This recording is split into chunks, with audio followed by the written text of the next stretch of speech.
Man, what's up, everybody? Welcome back to another episode of EOS. It's 1090 Jake, man. I'm rocking with y'all, and y'all rocking with me. And for this video, we're gonna be speaking on Chicago rapper Wet 'Em Up, who beat 4 bodies and was just caught with a switch. January 19th, 2024. The feds executed a search warrant at 6 a.m. on an apartment in Chicago's Canaryville neighborhood located on the south side. As agents began to execute the warrant with law enforcement surrounding the building, a man would be observed leaning out of a window, throwing a firearm onto the roof of the building. The weapon was photographed before being recovered and determined to be a Glock with a switch. The switch turning the semi-automatic handgun into a machine gun. The man seen throwing the Glock would be none other than 26-year-old Maurice Harris, who's also known as the Chicago rapper Drench, aka Wet 'Em Up. Wet 'Em Up's notorious reputation went viral back in 2017, starting with the murder of his father. March 29th, 2017, it was just after 11 in the morning when 37-year-old Jerry Jacobs was walking down a sidewalk in Chicago's South Shore neighborhood. That's when a dark-colored car pulled up and 4 men got out opening fire. Jacobs was shot in the right side of his body and was able to take himself to the hospital over 4 blocks away. Rushed into surgery, Jacobs would remain hospitalized into the night when things took a tragic turn in the early morning. At 3:40 a.m., Jacobs was pronounced dead. News would break he was a documented gang member, no suspects were in custody, and within 12 hours of his death, his son Wet 'Em Up allegedly got his revenge. His son Wet 'Em Up. Suspects were in custody, and within 12 hours of his death, his son Wet 'Em Up allegedly got his revenge. Chicago neighborhood rocked by gun violence, the bullets flying inside a restaurant and outside as well. At this South Shore restaurant, chaos and carnage. Relatives of those killed in tears and disbelief. I ain't going nowhere until they get my baby up off the ground. I ain't going nowhere. It was 4 p.m. when a man walked into a restaurant and opened fire.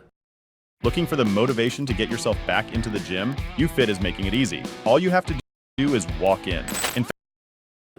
Officers arrived on scene finding a dead man in front of the restaurant, 2 dead men inside, and another dead man outside slumped against a tree a block away. All 4 were shot to death, and come to find out, 2 of the victims were brothers, visiting their mother who worked at the restaurant, as she had to listen to the sounds of her 2 boys being gunned down outside. 2 people in the restaurant still in there dead. He went in there and shot them 2. After he killed them 2, he came out and shot my 2 nephews and killed my 2 nephews. Whoever did it needs to step up and be accountable for their actions and get sent up for it before they get hurt out here on these streets. Cause somebody gonna hurt them. The brothers were identified as 19-year-old Raheem and 20-year-old Dylan Jackson. The 2 other victims were identified as 28-year-old Emmanuel Stokes and 32-year-old Edwin Davis. The broad day slaughter would shake the city, and 5 days would pass before Chicago police announced an arrest. I'm proud to announce that we've made an arrest in a quadruple homicide that occurred on the 2700 block of East 75th Street. 19-year-old Maurice Harris has been charged with 4 counts of first-degree murder in connection with this incident. This is his first arrest as an adult, and while I can't go into the specifics into his extensive juvenile history, as we've seen too many times before here in Chicago, he's no stranger to CPD. Wet 'Em Up was identified by photo lineup by multiple witnesses at the scene of the shooting.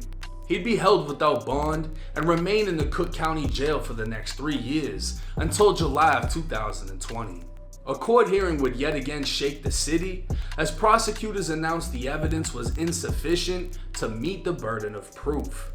Detectives further investigated, finding the witnesses weren't credible and evidence that Wet 'Em Up couldn't have been the shooter. So while the families of the victims expected Wet 'Em Up's demise, all charges against him were dropped and Wet was later freed. So the second word came that the man who beat 4 murders now had a switch, the feds quickly began their investigation.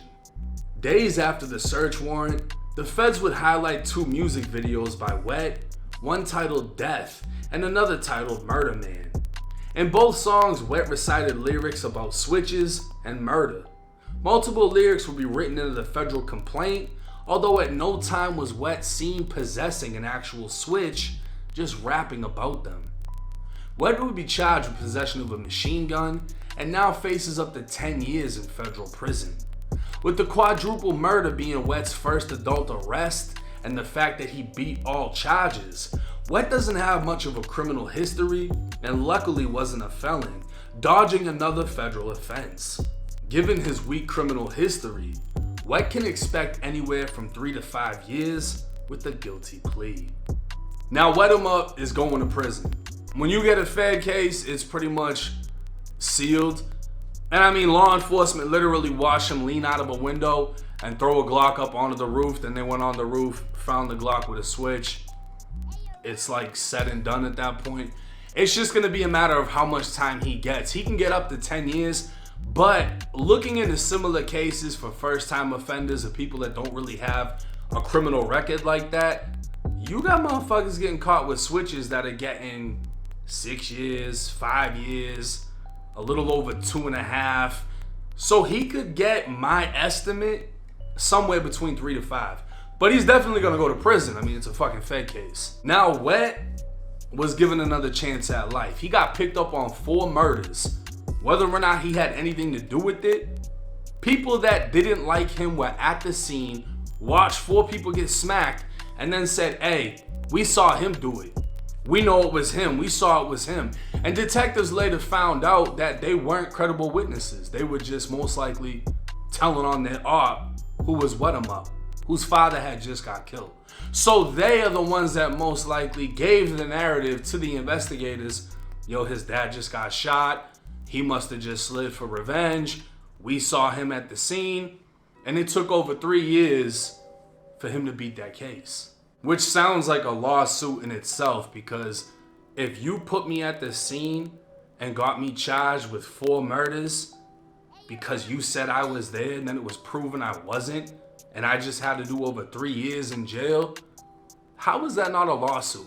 But push come to shove, he got freed, he hit the streets, he started dropping music videos, he's talking about switches, ops, this and that. He's back in the bullshit. It doesn't really seem like he's taking that second chance at life for what it is. It seems he's more so taking it for granted. And getting caught with that switch is gonna hopefully smarten him up, because he's gonna go to a federal prison. He's not gonna be in Cook County. He's gonna be around people that might be a little bit wiser. And we'll see what comes from it. But y'all gotta stop playing with them switches, because had he had a regular gun case, he just would have went to Cook County. It wouldn't have been that big of a deal. Or maybe he could have got a fucking gun license.